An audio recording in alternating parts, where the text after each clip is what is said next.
चौथे दिवस पर, इस महापर्व पर, हालांकि जिनवाणी में लिखा है उत्तम सत्य, वो मिस्टेक आज का दिन कहता है उत्तम शौच। कल्लू भैया क्या कहता है? उत्तम, हाथ जोड़कर, उत्तम शौच। क्या बोलते हैं उसको? सोच नहीं, शौच। क्या बोलते हैं? उत्तम शौच। शौच का मतलब सफाई, शौच का मतलब, आचार्यगण कहते हैं शुचि भावम इति शौचम। क्या कहा? सूत्र बताइए, हाथ जोड़िए, बोलिए शुचि भावम इति शौचम। आत्मा की शुचिता का, किसका? आत्मा का की शुचिता का, स्वच्छता का, निर्मलता का होना ही शौच धर्म है। यह लोभ के अभाव से ही प्रकट होता है। यानी आज जो आपके अंदर चौथे नंबर की कसाय है लोभ, उस लोभ प्रवृत्ति को हमेशा हमेशा के लिए त्याग कर देने का नाम शौच धर्म है। क्योंकि किसी के भी घर में महानुभाव राम जी लाल जी अगर मेहमान आते हैं तो सबसे पहले आप क्या करते हो? लड़की को देखने या लड़का को देखने आते हैं तो विनोद जी क्या करते हो? घर की सबसे पहले सफाई करते हो, तब जाकर मेहमान आता है। और बिना सफाई के मेहमान आ भी गया तो वो तुरंत लौट जाएगा और बुराइयां करेगा कि बताओ इस घर में कैसे दलिद्री लोग रहते हैं जिसने घर की सफाई तक नहीं करी। जब आज ये हाल है तो हम लड़का या लड़की देंगे, उसका क्या हाल होगा? वो हाल नहीं, बेहाल हो जाएगा। इसलिए महानुभाव, जब घर की सफाई के लिए हम मेहमान का इंतजार करते हैं तो कल आज शौच के रूप में सफाई करेंगे अपनी आत्मा की बेदी पर, इस हृदय की बेदी पर, और आत्मा यानी सत्य रूपी मेहमान का कल हम सभी लोग आगमन करेंगे। सत्य वही आता है जिसका हृदय लोभ प्रवृत्ति से शांत रहता है। हमारे हृदय पे सत्य है, क्यों? क्योंकि हमारे अंदर हृदय में लोभ नहीं है। तुम सोने की असरफिया ला के सामने रख जाओ, ये व्यसन सागर उपाध्याय उसको टच भी नहीं करेगा।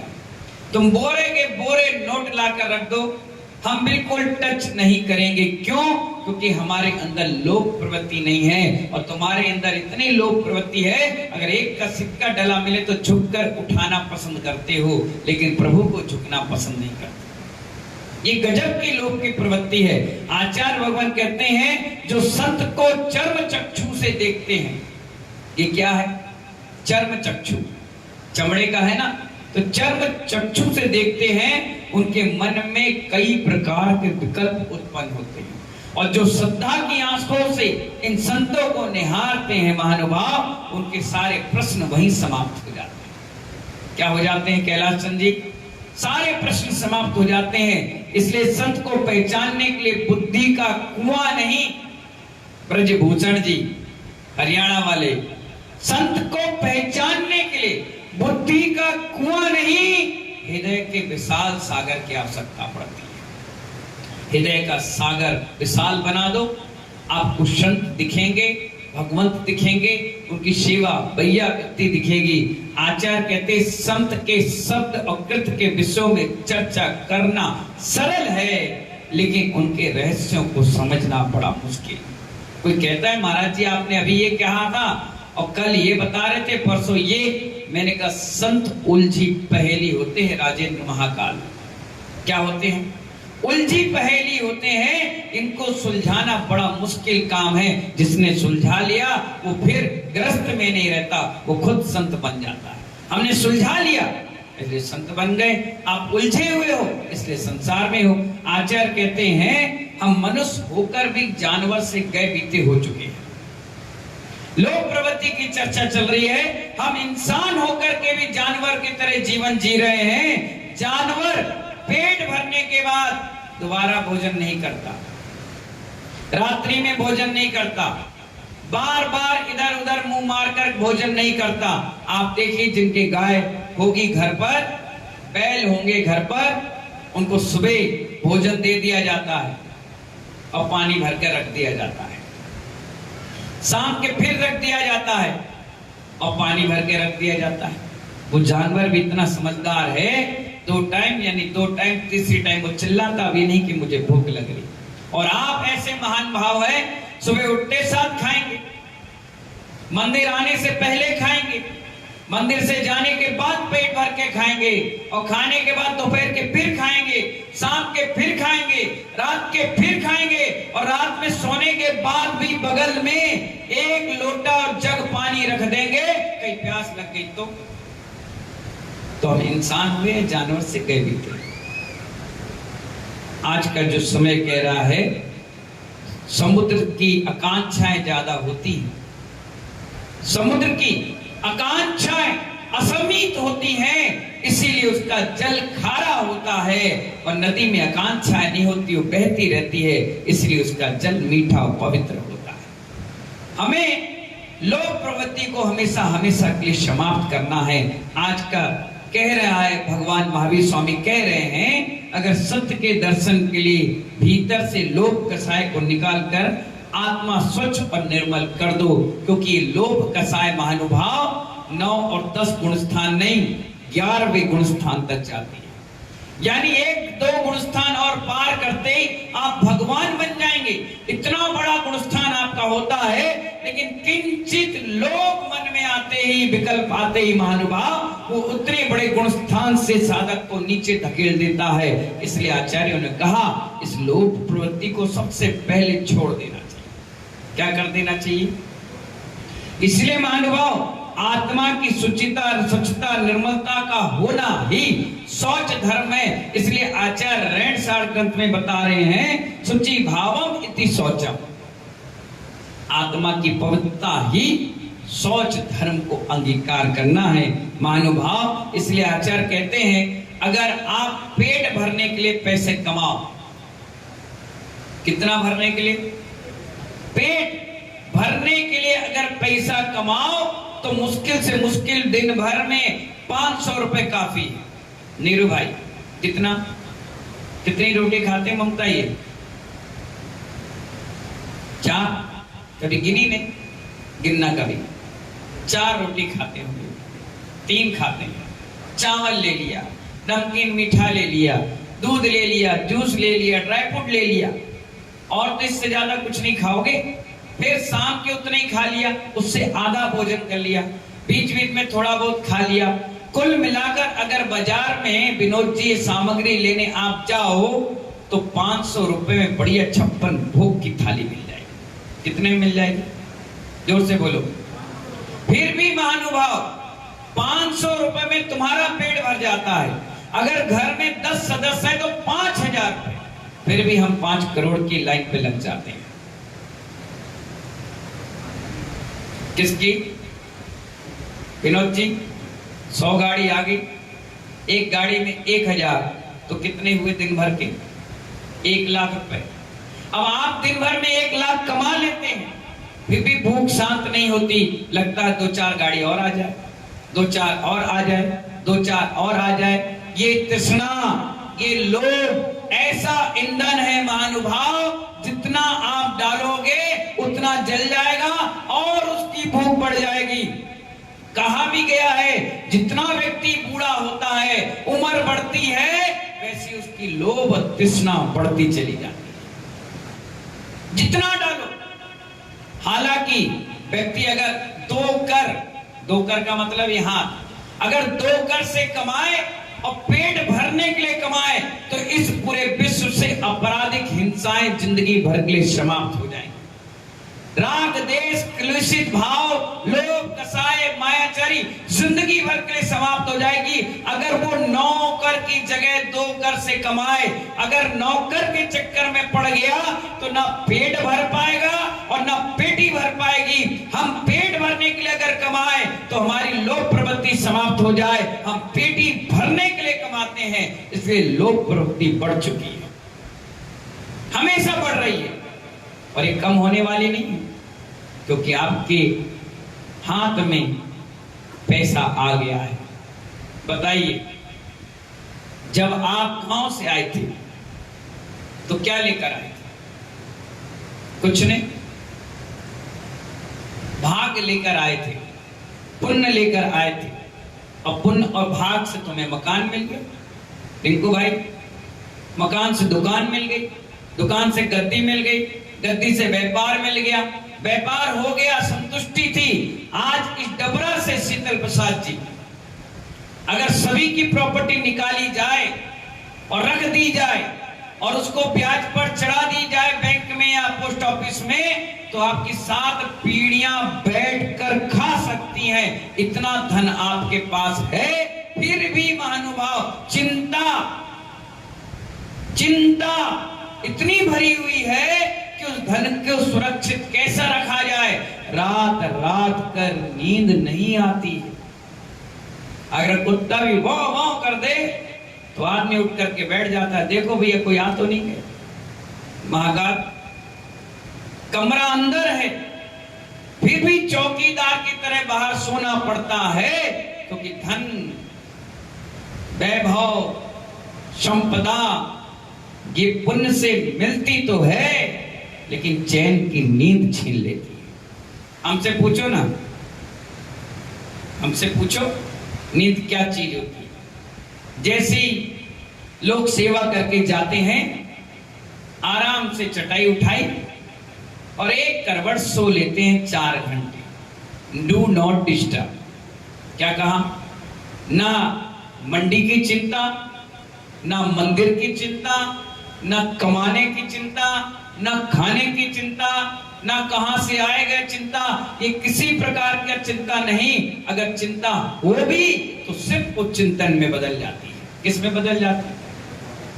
निष्प्रय होकर बैठते हैं। और जिस दिन महानुभाव चिंता में रहते भी हैं, वो चिंता सिर्फ अपनी आत्महित के लिए होती है। कितनी टंकी पेट्रोल आ गई, कौन ले गया, शाम के लाना है, गिनना है, पहुंचाना है, काली भाई, ये कोई चिंता नहीं, किसी प्रकार की नहीं, क्योंकि हम इतना पुण्य कमा चुके हैं कि हमें हाथ फैलाने की आवश्यकता नहीं पड़ती। लोग जबरदस्ती हमारी अंजलि में डालकर चले जाते हैं, मना करने के बाद भी दे जाते हैं, क्योंकि लोक प्रवृत्ति है ही नहीं ना। अगर आप थाल भरकर भी भोजन बनाओगे तो मुनिराज सिर्फ उसमें चख पाते हैं, उनका पेट भर जाता है। खाने की बात तो बहुत दूर, चखते हैं। आप बताइए, अगर आपके घर में स्वादिष्ट सब्जी बनी हो और कोई बोले चखो, तो कितनी चम्मच लोगे? 2, 3, 4, बस इतने में तो मुनिराजों के आहार हो जाते और अंजलि छोड़कर बाहर निकल जाते। क्या लेते हैं? लोक प्रवृत्ति नहीं है। आचार्य भवन कहते हैं, पेट को भरो, पेटियों को भरने के लिए समय मत निकालो। पेट भर जाए बस इतनी सामग्री इकट्ठी करो।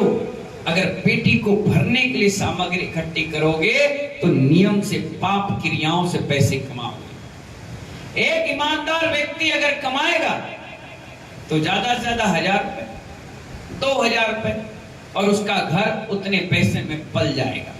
अब घर के साथ साथ सोसाइटी मेंटेन के लिए गाड़ी चाहिए, पेट्रोल चाहिए, बढ़िया सुंदर इत्र लगना चाहिए, काले कलूटे लेकिन फेरम लवली लगना चाहिए, बाल झड़ गए तो नकलीच लगाना चाहिए, जूते चप्पल से काम चल जाएगा लेकिन बढ़िया वाला वीआईपी चाहिए, और तो और एटीएम चाहिए, मोबाइल बिल्कुल 2-4 लाख रुपए वाला चाहिए, 2-4 कड़े हाथ में पहनना चाहिए, तब लगना चाहिए। जब अर्थ का अनर्थ करोगे तभी तो पाप क्रियाओं से पैसे कमाओगे। जो ईमानदारी से कमाता है वो शालीनता से काम अपना करके निकल जाता है, किसी को पता भी नहीं चलता। मालूम है युद्ध कौन करता है? पवन मामा बताओ, युद्ध कौन करता है? बताइए, प्रश्न है आपसे। सुधीर जी, युद्ध कौन करता है?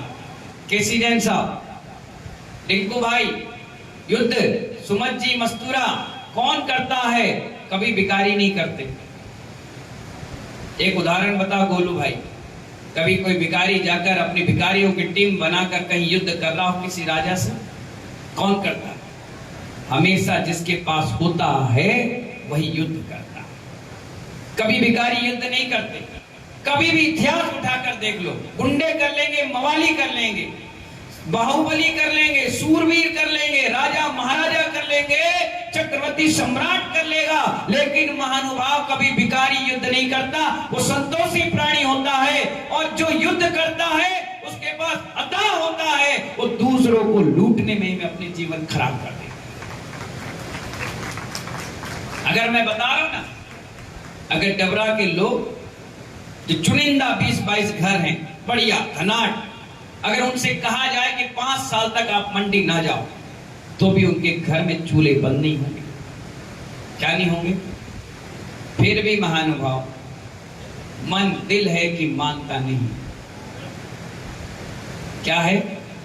दिल है कि मानता नहीं। सुबह उठेंगे, भगवान के दर्शन बाद में करेंगे, पहले एक बार गद्दी देखाएंगे, किसी ने कब्जा तो नहीं कर लिया, कोई 2-4 ट्रॉली तो नहीं आ गई, अरे आ गई तो लेना देना कर लें। ये कह सकते हो 10 लक्षण चल रहा है। 10 दिन हम पुण्य कमाएंगे और बाकी दिन हम अपनी मंडी में पैसा कमाएंगे। 10 दिन डू नॉट डिस्टर्ब, कोई नहीं आएगा। उसे भी पता चलना चाहिए कि सेठ जी जैन है, धर्मनिष्ठ है, धनवान है, धार्मिक है, इसलिए उन्होंने धर्म को अंगीकार किया, इसलिए तो फल फूल रहे हैं, इतने बढ़ रहे हैं। क्यों ना मैं भी ऐसे धर्म को अंगीकार करूं और आगे बढ़ूं। जब तुम्हारे अंदर लोभ प्रवृत्ता वो देखेगा तो कहेगा कह बनिया है, बेकार। 10 दिन भी नहीं छोड़ पा रहे, 10 दिन भी नहीं आ पा रहे। कितने अच्छे साधु हैं, कितना बढ़िया बोलते हैं, अरे हम तो घर में बैठकर सुनते हैं। अगर हम जैन होते तो महाराज के चरणों में डले होते। आज मैं रास्ते में आ रहा था, 2 पंडित जी घर में चाय पी रहे थे, और जैसे उन्होंने मुझे देखा, उन्होंने चाय रखी और दौड़ के भाग के आए और तुरंत पैरों में झुक गए। मैंने देखा, मुस्कुराया, बोले रोज आप निकल जाते हो, आज आपको पकड़ लिया। आशीर्वाद, खुश हो गए, इतने खुश हो गए, बोले हम लोग आ सकते हैं? वेलकम। किसने मना किया? खूब आओ, खूब सुनो। किसने मना किया? नहीं नहीं, हमको डर लगता, मैम निडर रहो के आओ। वैष्णव सागर जी के पास जो रोता हुआ आता है वो हमेशा मुस्कुराता हुआ जाता है। महानुभाव, आज रोग प्रवृत्ति की बात कह रहा हूं। बहुत प्यारी पंक्ति आचार्य भवन ने कही है, तन की भूख तनिक है,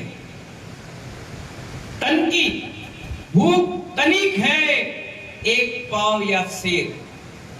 कितना खाओगे? 1 पाव। बच्चे खाते हैं, थोड़ा से कटोरी में खीर खा ली, खिचड़ी खा ली, 1 आधी रोटी घोल के खिला दी। तन की भूख तनिक है, 1 पाव या सेर। मन की भूख अपार है, चाहे मिले सुमेर। सुमेर पर्वत 1,40,000 योजन का होता है, और 1 योजन 6,000 किलोमीटर का। आचार्य कहते हैं इतना विशाल पिंड भी अगर तुम्हें खिला दिया जाए तो मन की भूख शांत होने वाली नहीं है। इसीलिए महानुभाव, कभी भी बिजली के खंबे पर एक चीज बनाई जाती है, मनुष्य की खोपड़ी। किसकी खोपड़ी? और उसकी हड्डी से ऐसे लिख दिया जाता है खतरे का निशान। क्या लिख दिया जाता है? नवीन भैया बिना, क्या लिख दिया जाता है? खतरे का निशान। यानी उस हड्डी को देखकर समझ जाओ कि मनुष्य का मन कितना बड़ा खतरनाक है कि उसके नीचे लिख दिया खतरे का निशान। जानवर की हड्डी नहीं लिखी जाती, ना जानवर की हड्डी टांगी जाती है, वहां लिखी जाती है मनुष्य की हड्डी, और लिखा जाता है क्या? खतरे का निशान। सोचिए हमारा मन, हमारा मस्तिष्क कितना बड़ा खतरनाक है। अरे क्या बताएं तुम्हें, ऐसे ऐसे लोभी प्राणी हैं। एक व्यक्ति था, शायद डबरा का था, हो सकता है यहां बैठा भी, बैठा तो बैठा रहे, हमें क्या करना।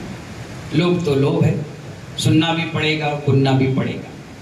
अब वो व्यक्ति इतना कंजूस था महानुभाव, इतना कंजूस कि अगर दूध में भी मक्खी गिर जाए तो उसको निकाल कर चूस ले। इतना कंजूस, भारी कंजूस। उसकी पत्नी कहने लगी, सुनो जी, चावल समाप्त हो गए हैं, चावल ले आओ, नहीं तो आज खाना नहीं बन पाएगा। दाल ले आओ, कुछ नहीं बनेगा। अच्छा ठीक है, दे झोला।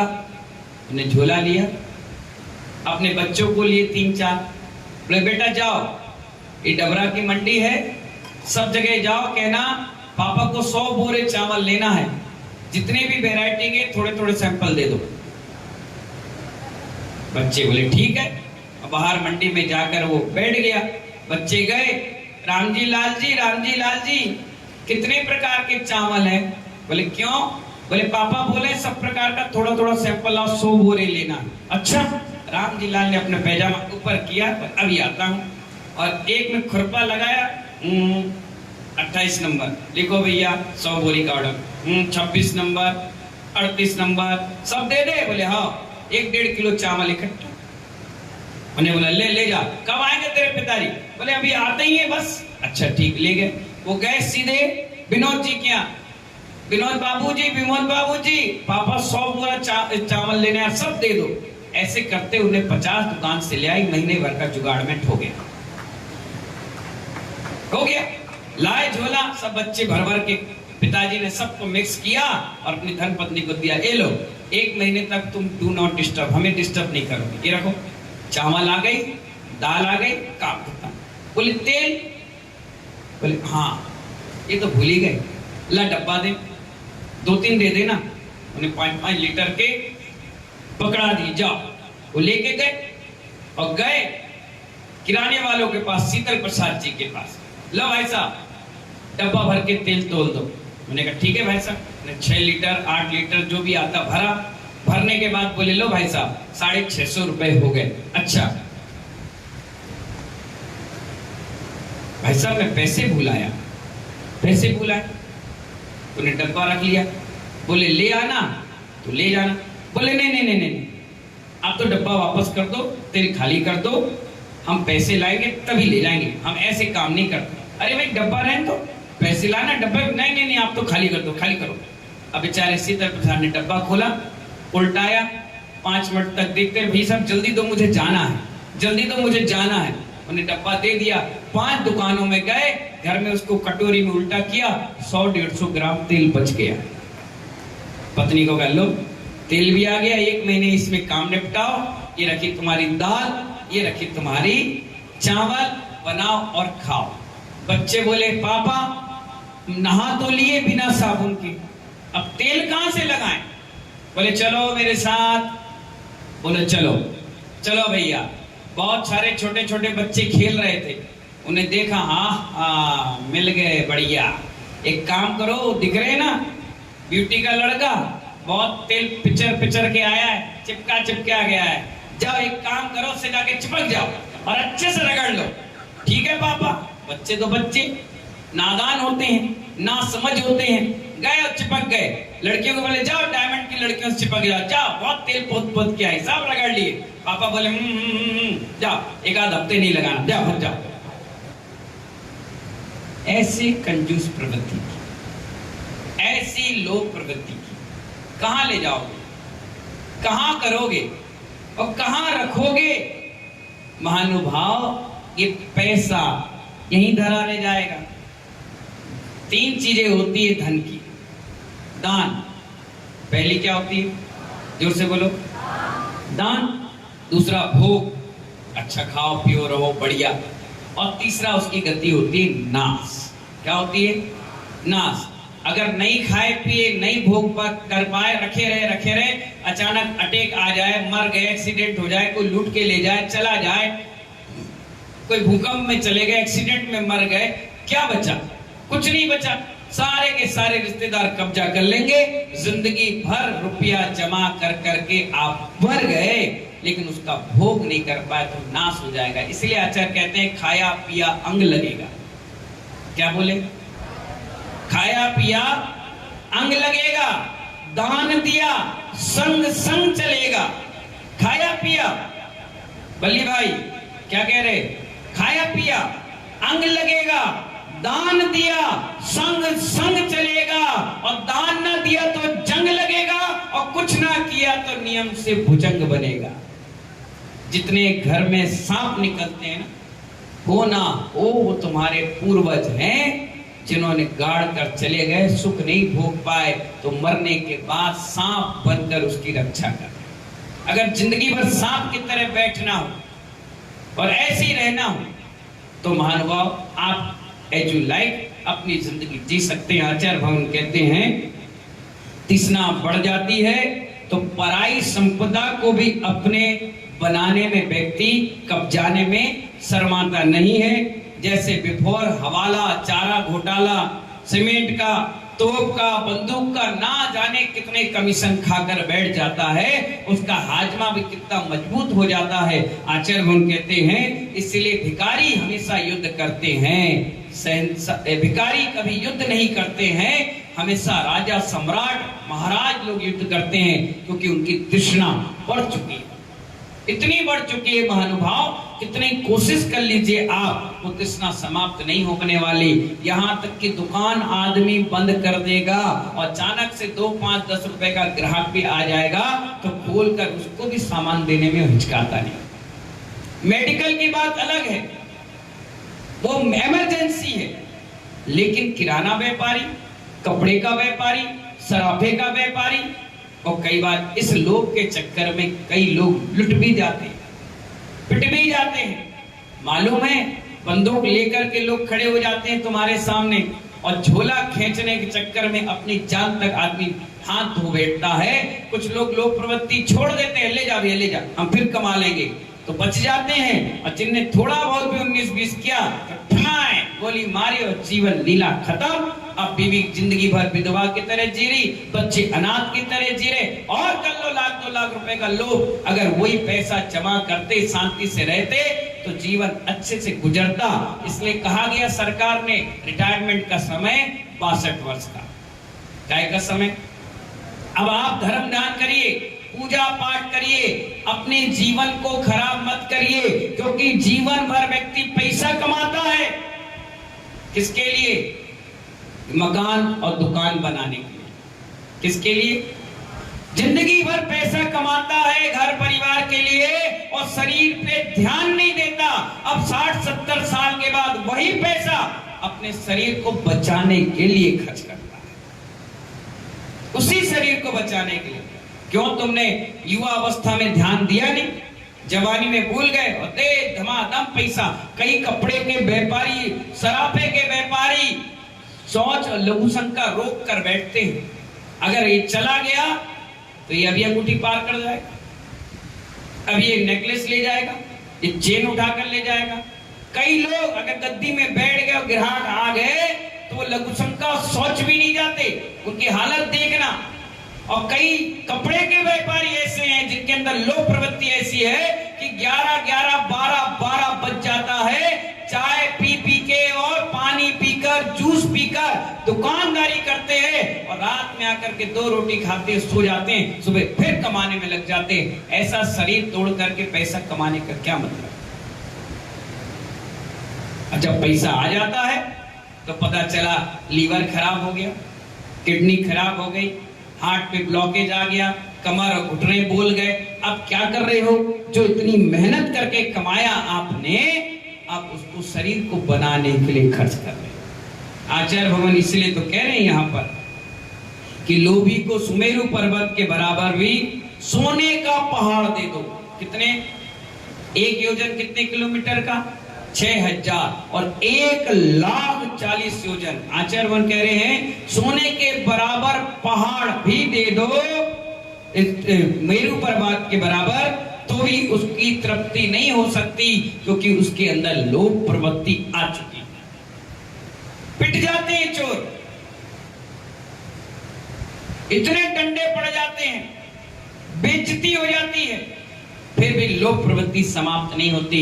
वो लोभ के चक्कर में सारे अपराध कर देते। अगर लोभ कसाय हटा दी जाए इन 4 कसायों में, तो 60-70% अपराध समाप्त हो जाएंगे, समाप्त हो जाएंगे। इसलिए महानुभाव आचार्य भवन कह रहे हैं कि हम सभी को ज्ञानियों की तरह कार्य करना है। ज्ञानी हमेशा त्याग करता रहता है, सफाई करता रहता है। जैसे दीपावली के 15 दिन पहले आप मकान की सफाई करते हैं तो घर पवित्र और स्वच्छ दिखता है। ऐसी 10 लक्षण पर्व में शौच धर्म के दिन अपनी आत्मा में लगे हुए जो सुंदर सुंदर लोभ हैं, असुंदर तो कहूंगा नहीं क्योंकि आप लोभ के कारण ही यहां आए हो। काय का लोभ है बताना आपको? प्रवचन सुनने का, 2 शब्द जिनवाणी सुनने का, ये भी लोभ है। लेकिन ये लोभ आपको भगवान बनाएगा और वो लोभ तुम्हें इंसान से शैतान और हैवान बनाएगा। क्या बात है, मालूम है 2 भाइयों में नहीं जमती, क्यों? सिर्फ लोभ के कारण। बहुत बढ़िया उदाहरण दे रहे, कोई जबलपुर का होगा तो सुना होगा। 2 भाई एक बढ़िया मस्त रहते थे, एक ही परिवार था, एक ही चूल्हा था।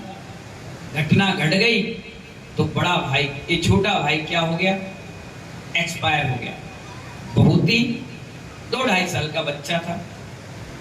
चाचा एक ताऊ, अब मैं कैसे रहूंगा, कैसे व्यवस्था बनेगी? माँ कह रही, परिवार कह रहे। माँ से कहा दूसरी शादी कर लो, उसने कहा नहीं हम नहीं करेंगे। ठीक है भाई, घर में रही, खाना पीना व्यवस्था चलती रही। उनके यहाँ 2 दुकान थी, एक में छोटा बैठता था और एक में बड़ा बैठता था। अब धीरे धीरे बच्चा पढ़ाई लिखाई कर गया, अच्छे स्टैंडर्ड के पढ़ाई लिखाई हो गई और वो व्यापार में भी लग गया।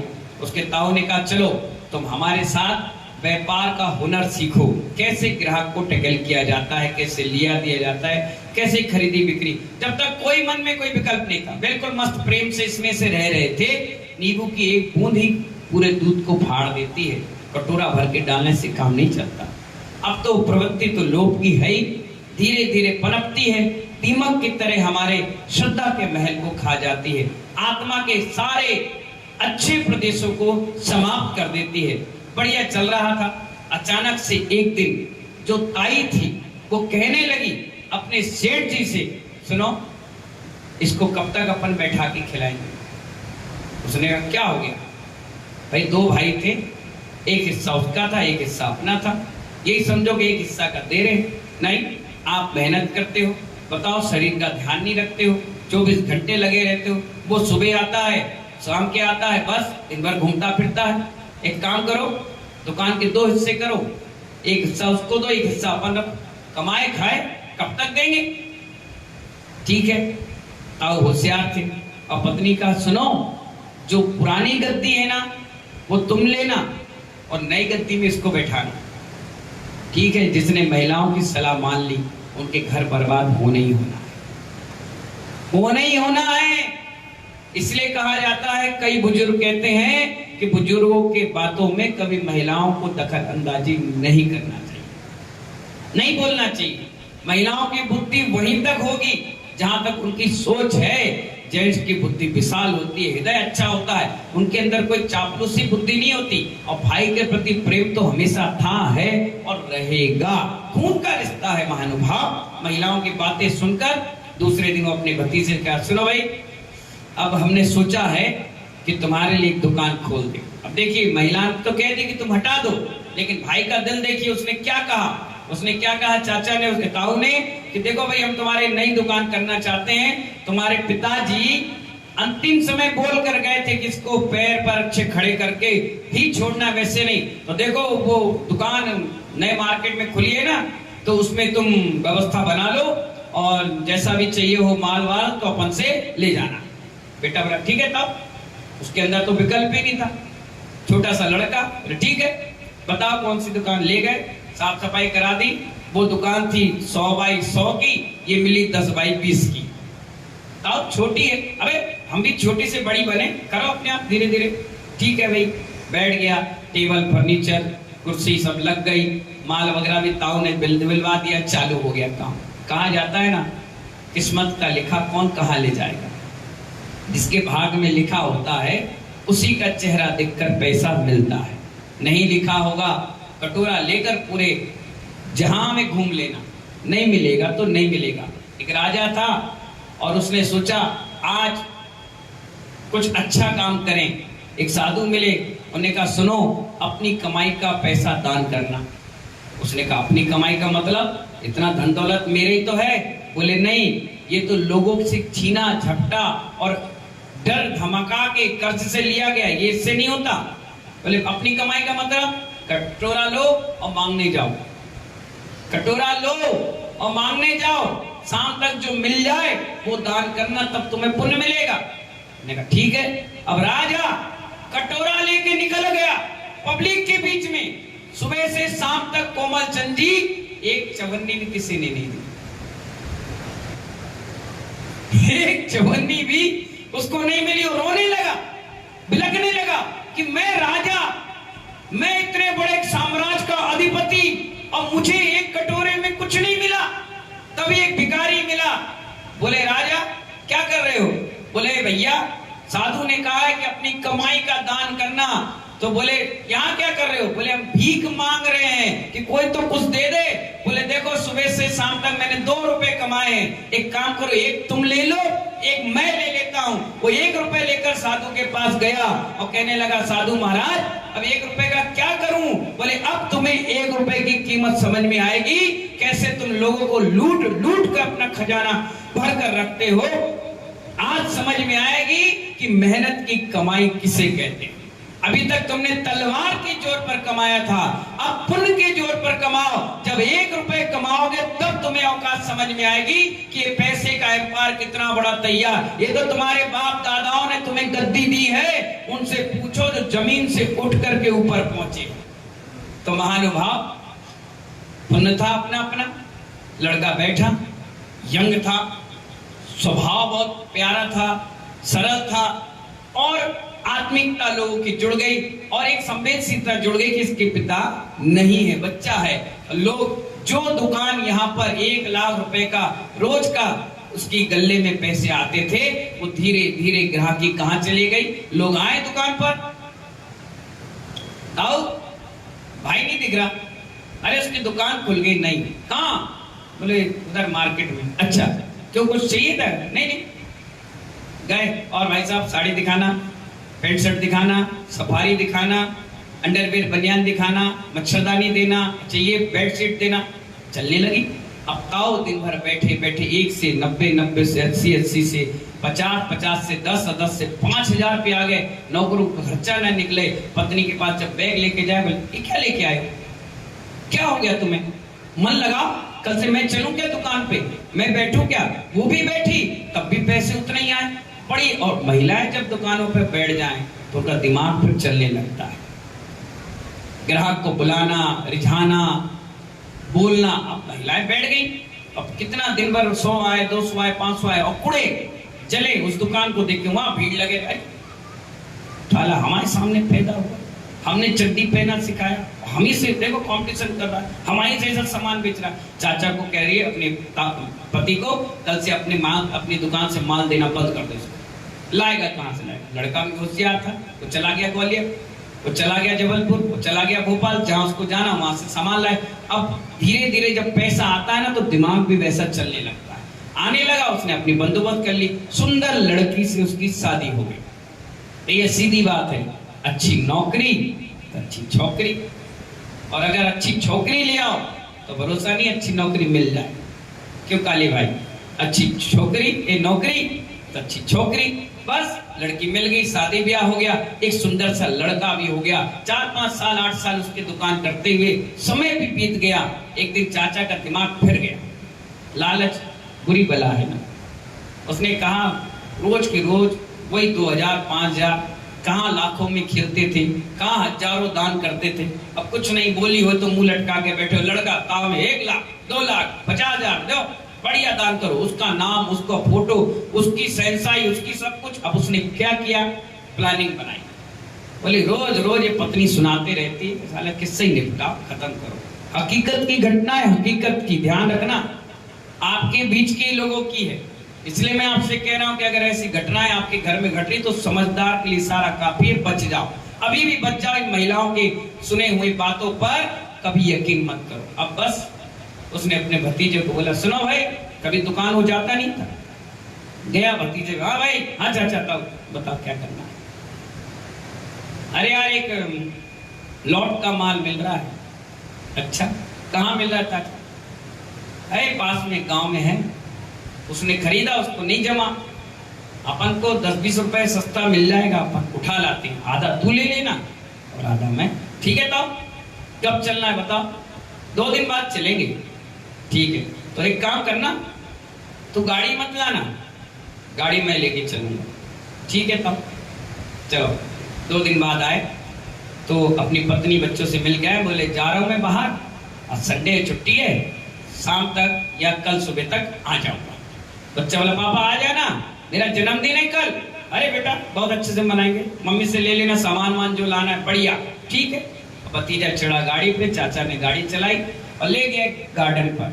वहां रोक दी, नदी तालाब होते थे ना पहले, वहां रोक दी। रोकने के बाद उसने कहा तुम सुनो, इस बेंच पे बैठो, आधे घंटे में वो व्यापारी आने वाला है, अपन यही डील करेंगे। दुकान में चलते ना, नहीं वो बोल रहा माल 10-12 ग्राहक और आ जाएंगे, फिर वो माल बिक जाएगा, फिर अपने हाथ से लाखों रुपए की कमाई होगी, हजारों मीटर कपड़ा। अरे ठीक है, वो बैठ गया। ताऊ गया पीछे, बोले मैं उसको देख के आ रहा हूँ।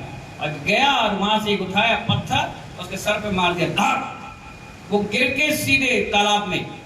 और उसने देखा ताऊ किसने मारा मुझे? बोले मैंने मारा। तो क्यों मारा? काला बदमाश कहीं का, मेरी दुकान हड़प ली, मेरा सारा पैसा हड़प लिया, मेरी जायदाद पे कब्जा कर लिया, मेरे ग्राहकों को बुला लिया।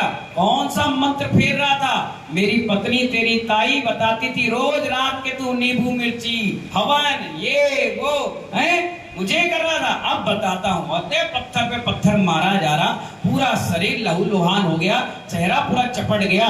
बच्चा कह रहा चाचा तुम्हें दुकान चाहिए ले लो, मकान चाहिए ले लो, पैसा चाहिए ले लो, जो गहने रुपया जो मैंने अपने जिंदगी में कमाई सब ले लो, कल मेरे बच्चे का जन्मदिन है, मुझे छोड़ दो। बोले यार तेरी ऐसी तैसी, दे पत्थर। मार मार कर पूरा ढेर बना दिया और हाथ पैर धोकर गाड़ी में बैठकर आ गया। वहां पर बैठा हुआ एक व्यक्ति ने ये नजारा देख लिया, वो दौड़ कर आया। पूरे नगर में हल्ला फैल गया आग की तरह कि ताऊ ने अपने भतीजे का कत्ल कर दिया। एक पंक्ति निकल कर आई वहां से। जैसे ही खबर पहुंची तो बच्चा अपनी माँ से कह रहा है, शाम जब हो गई, माँ पिताजी नहीं आ रहे क्या? पिताजी नहीं आएंगे? बताओ माँ, बताओ माँ। माँ चुपचाप बैठी, चुपचाप सुन रही। कोई कुछ बोल रहा, कोई कुछ बोल रहा। माँ कह रही जब तक मैं उन्हें अपनी आंखों से नहीं देखूंगी, मैं जब तक किसी पर विश्वास नहीं करूं। रो रही, सास भी रो रही, माँ भी रो रही, बच्चा भी रो रहा। और पंक्ति निकल कर आई, सारा चमन उदास है क्या बात हो गई, सारा चमन उदास है क्या बात हो गई, सूरज निकल भी नहीं पाया और रात हो गई। सारा चमन उदास है क्या बात हो गई, सूरज निकल भी नहीं पाया और रात हो गई। हम जिंदगी को ढूंढने निकले थे शहर में, हम जिंदगी को ढूंढने निकले थे शहर में, और अनजान मौत से हमारी मुलाकात हो गई। पूरे नगर में महानुभाव फैल गई ये बात कि ताऊ ने ऐसी हरकतें करी। पुलिस पकड़कर उसको ले गई और मालूम उसकी मौत कैसे हुई? सारे शरीर में फोड़े हो गए, ना बैठ पाए, ना लेट पाए, ना खा पाए।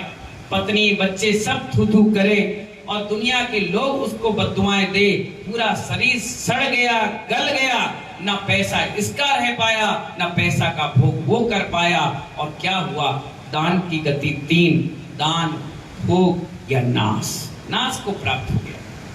इसलिए महानुभाव आपसे कहना है, जब द्रव्य चढ़ाते हो तो एक द्रव्य अपने परिवार के लिए भी चढ़ा दिया करो कि मेरे परिवार इस लोभ प्रवृत्ति से दूर रहे।